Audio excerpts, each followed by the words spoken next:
It's the Red River Farm Network Crop Tour presented by Pioneer. We've had a great day here on day number 2. Kristie Sundeen, field agronomist with Pioneer, has been taking us throughout the region. Kristie, let's recap if we can. First of all, we had some really good stops here today.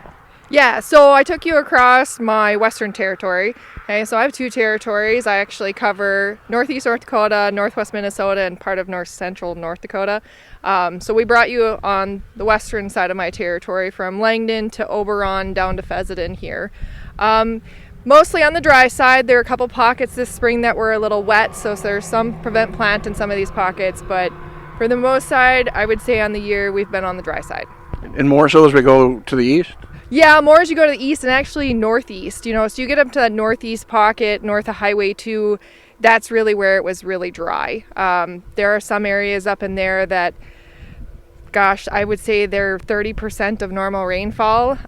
We did catch some rains here, obviously when they don't want rain.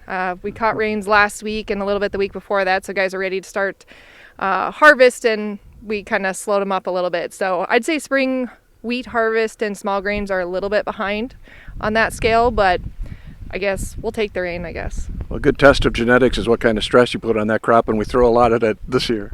Yeah, definitely. I've been really surprised. Even in the corn, I mean, like I said, I have plots all over the place, and for the most part, not a lot of tip back. Few pollination issues here and there, random. It's not a steady thing across a hybrid or anything like that, but some random pollination issues. A little bit of tip back that we've seen in some locations, more so in like 80 day or later. The early 70-day stuff, really not seeing much for pollination or for tip back issues in those, at least not right now, but we're not done yet either. We haven't hit black layer on any of my plots yet, so one more good week and I think we'll have black layer on some of the early stuff. We've got some heat in this forecast, so that should bode well for us. Let's look at some of the other crops as well. How about soybeans? Soybeans look really good. A lot of enlist out this year. Obviously, that's the direction that Pioneer is going in our herbicide trait platform. Huge amount of enlist acres out in the Minnesota area. I would say 70+% of my area out there is enlist already. Definitely look really, really good.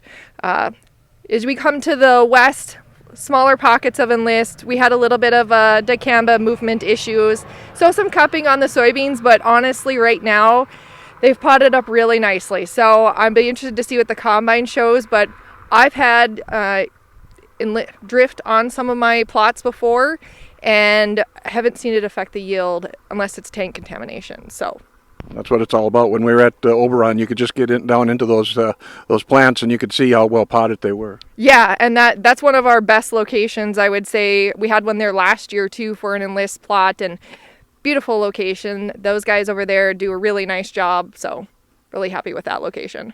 Canola, give me an idea, how close are we to harvest there? A lot of desiccation is happening. I've gotten a lot of phone calls. Some guys out in Rugby didn't desiccate, but they're going to start combining here possibly this week, maybe beginning of next week. So not a lot off. I do have one side-by-side off in the Roseau, Badger, Minnesota area. That was really good, upper 1,800, 2,000 pounds, and that was a really dry pocket. Like, I think all year that canola crop got 5 inches of rain. So definitely genetics stood up on that one, and we're really happy that it yielded as well as it did in the conditions that we had. We got some new things to talk about for canola as we look into next year. Yep, so Liberty Link side, we've got 3 really great products. We've got the 516, the 505 MSL, and the 612. If I had to choose a personal favorite, the 612 is actually my favorite. It's the longest in maturity for us, but I really like the looks of that one, and it looks really good again this year. The 516 is the earliest. Actually, in my Roseau plot, it was a side-by-side of 505 versus a 516, and the 516 won. So that earlier maturity actually stood out on that one. But lack of rainfall, some of those early ones do stand out. Any other new products you're looking for as we go into next year? Yep, so any guys interested in the Roundup Ready, so we launched our new Optimum Glide trait within the canola market.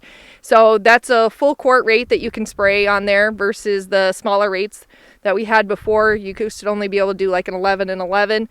Now you can do a full quart and actually do it twice. So good opportunity for the guys that want to stick in that Roundup Ready for canola, but new technology there. And we've got them in the NDSU plots in a couple locations, and I've got some side-by-sides in, and Larry out in the western North Dakota has quite a bit of it in, and he's telling me it looks really, really good. So I'm excited about that. And so these plots are going to start coming off here real soon? Yep, I'd expect, I've got, like I said, the one side-by-side off. Canola, in the next 2 weeks, I expect I'll see a lot more coming off. And then we're going to move right into soybeans. I think things are going to go pretty fast, actually, as we move into September. We're going to have a lot of plots coming off. I think between my two territories, I've got over 100 plots. So we've got a lot of plots to come off. So when we say we have local data, we've got local data. It's also fun to see a lot of the agencies have plot days and field days coming up. Yeah, so like next week I've got 3 nights in a row of plot tours. A lot of the agencies do them. Some do customer events instead of plot tours, but it's nice to get out and meet the customers. I cover such a big area that it's just nice to meet the actual growers that are growing the product and have conversations about their farms.